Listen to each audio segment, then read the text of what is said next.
kelebihan Wali Songo. Tiru ini, tiru cara dakwahnya. Wali Songo itu tidak perlu namanya terkenal. Yang penting nama desanya terkenal. Itu Wali Songo itu. Zaman saya kan pengen terkenal, selfie. Namanya disebut Profesor Doktor, pengen terkenal. Wali Songo buatan penting. Ayo, saya tanya, jawab ya. Nama aslinya Sunan Muria. Loh, kalau singuru kan? Umar bin Said. Oh iya, itu tahu itu. Tapi bagi beliau gak penting. Yang penting Murianya terkenal. Nama aslinya Sunan Gresik. Alhamdulillah bro. Sunan Giri. Ainul Yakin. Paku. Sunan Bonang. Maktum Ibrahim. Sunan Derajat. Muhammad Qasim. Sunan Kalijogo. Sunan Kudus. Sunan Gunung Jati. Alhamdulillah. Ini NU tenan nih berarti.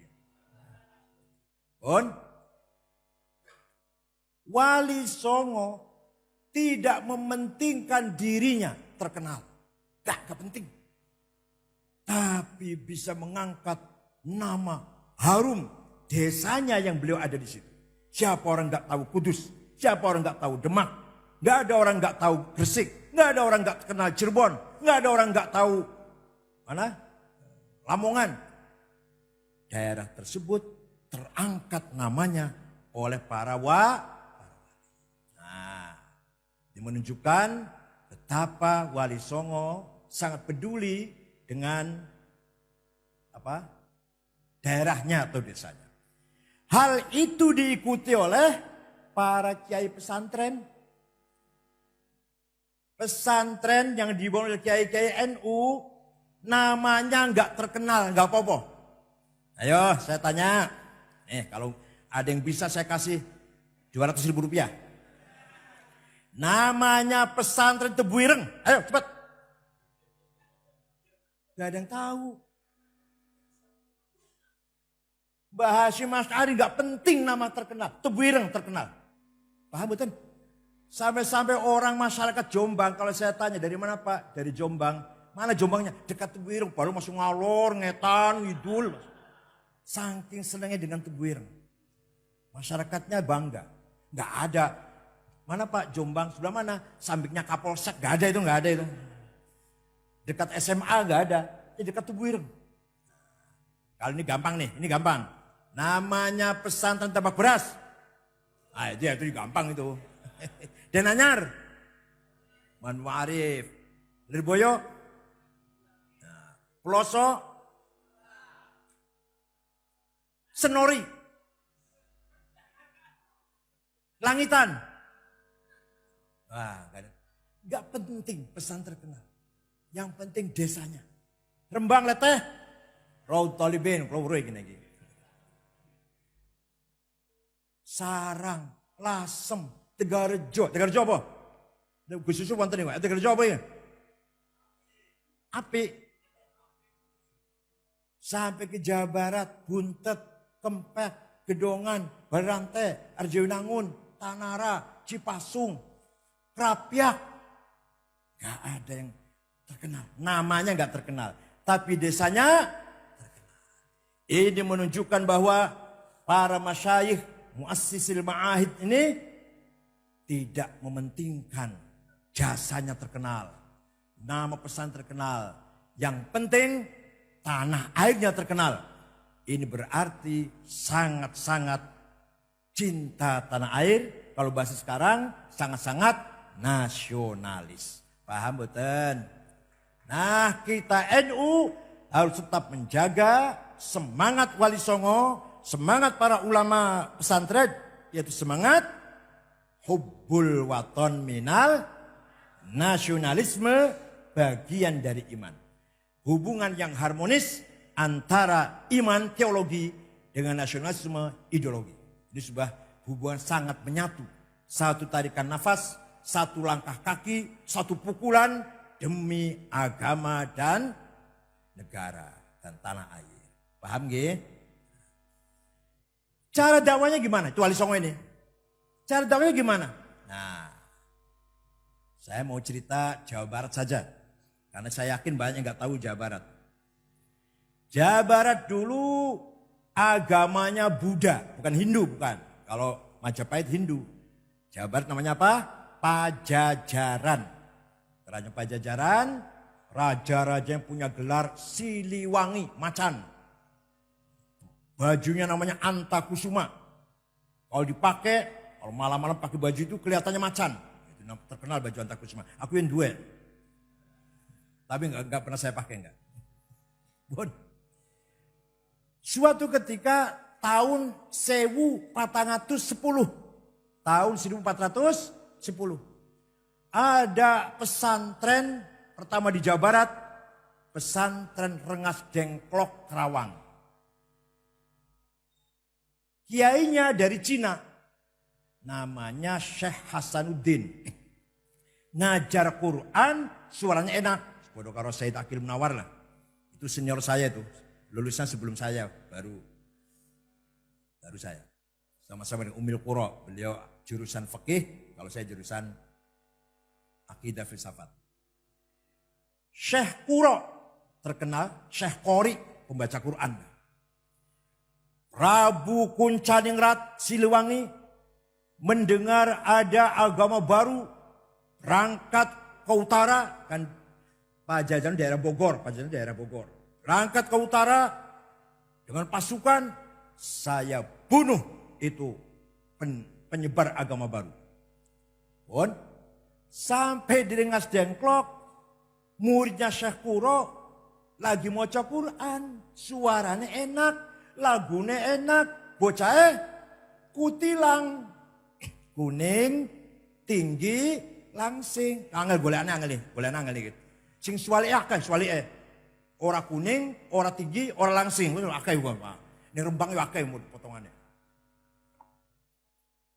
Tapi sing kutilang sing angel golekane. Nah, Prabu Siliwangi boson ndelok bocah wadon ayu maca Qur'ane enak, suarane enak. Jangankan mau membunuh, malah klepek-klepek. Langsung lamar. Untuk saya saja murid kamu ini. Ini namanya Subang Larang. Bapaknya namanya Ki Gede Tapa dari Cirebon. Bukan dari Rembang, dari Cirebon. Ya silahkan, tapi kamu masuk Islam. Oke, gak apa-apa masuk Islam. Tapi ada mas kawinnya. Apa mas kawinnya? Lintang kerti, tasbih. Saya cari di pasar, saya cari. Gak ada di sini. Di mana? Di sana di Arab. Udah saya terbang ke sana. Dia bisa terbang. Begitu keluar dari rumahnya Syekh Qura. Hong. Biasanya mabur. Nih, bilang hong itu biasanya. Macet. Orang mabur. Pisan maneh. Hong. Gagal. Pisan maneh. Hong. Gak efektif. Macet. Kata Syekh Qura. Kalau mau terbang. Baca. Bismillahirrahmanirrahim. Hongnya diwaca tapi bismillah dulu. Bismillahirrahmanirrahim. Hong terbang. Tidak lama datang bawa tas. Ini barangkali nggak benar, barangkali dongeng. Tapi yang nyata, yang paling benar, fakta yang benar adalah terjadi pernikahan antara Raja Siliwangi yang tadinya agama Buddha masuk Islam, menikahi Subang Larang penghafal Quran, hafidzatul Quran. Konon menurut riwayat, Prabu Siliwanginya ini Islamnya orang patah semangat. Tidak dakwah, gak mengajak-ngajak orang Islam, gak dakwah lah, gak semangat Islamnya. Bahkan ada yang bilang pura-pura Islamnya itu, ada yang bilang gitu. Tapi nanti punya anak yang akan menyebarkan Islam di seluruh Jawa Barat, menghilangkan kerajaan Pajajaran, namanya Syekh Rahmat alias Prabu Kian Santang alias Ki Gelantrang alias Ki Setra. Paham murah ini. Ini nanti putranya akan mengislamkan seluruh Jawa Barat. Kerajaan Pajajaran hilang. Seluruh Jawa Barat Islam semua. Kecuali Patih Pucukumun dengan anak buahnya suku Baduy di Malimping Lebak. Sampai sekarang agamanya bukan Islam, namanya Karuhunan atau Sunda Wiwitan. Ya agama kejawen lah kalau di Jawa Tengahnya. Sana namanya Sunda Wiwitan Karuhunan. Tapi enggak anti Islam. Sampai sekarang masih memegang tradisi yang sangat asli original. Itu di Malimping, Kecamatan Malimping, Lebak, Banten. Jawa Barat menjadi Islam semua. Bahkan lahir kerajaan-kerajaan Islam. Banten, Cirebon. Berkat Prabu Kian Santang atau Syekh Rahmatullah. Punya adik namanya Syekh Somadullah. Yang terkenal dengan Ki Kuwu Cirebon. Kuwu itu bupati lah. Punya adik perempuan namanya Rara Santang. Siapa? Atau dipanggil nama Islamnya Syarifah Mudaim. Dinikah oleh Habib. Namanya Habib Abdullah Azmat Khan dari India. Lahirlah siapa? Syarif Hidayatullah Sunan Gunung Jati. Jadi kan ini sejarah itu enggak garu ya, ngaruh. Sejarah apa sing nguri ku? Dari sejarah melongo, diceramain yang Gus Baha melongo. Sing iso apa tuh sing iso iki? Mungkar nakir kok isone iki. Jadi dakwanya Wali Songo, padahal Syekh Kuro bukan Wali Songo ya. Dakwanya para aulia lah, para ulama. Tidak dengan sistem khilafah. Tidak dengan melegal formalkan sistem negara Islam. Tapi dengan pendekatan thaqafah, hadarah. Bahkan jelas persisnya, lebih persisnya lagi. Wabil khusus, masuknya Raja Siliwangi masuk Islam dengan Kutilang.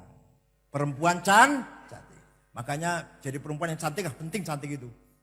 Kalau nggak cantik nggak menarik. Jadi dalane mlebune Islam Raja Siliwangi delok Subang Larang bocah wadon ini cara dakwanya para ulama dulu.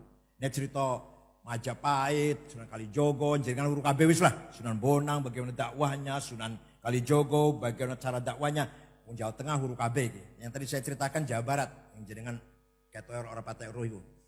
Semua Wali Songo dakwah Islamnya tidak menlegal formalkan agama Islam dengan sistem khilafah tidak, tapi pendekatan budaya, akhlak, moral, non politik. Paham betul? Politik secara umum mawon, bukan politik kekuasaan. Ini yang harus kita tiru, kita teruskan, kita perkuat oleh Nahdlatul. Tidak penting jadi menteri, tidak penting jadi pejabat. Yang penting sistem para wali berlanjut lestari ila yaumil qiyamah.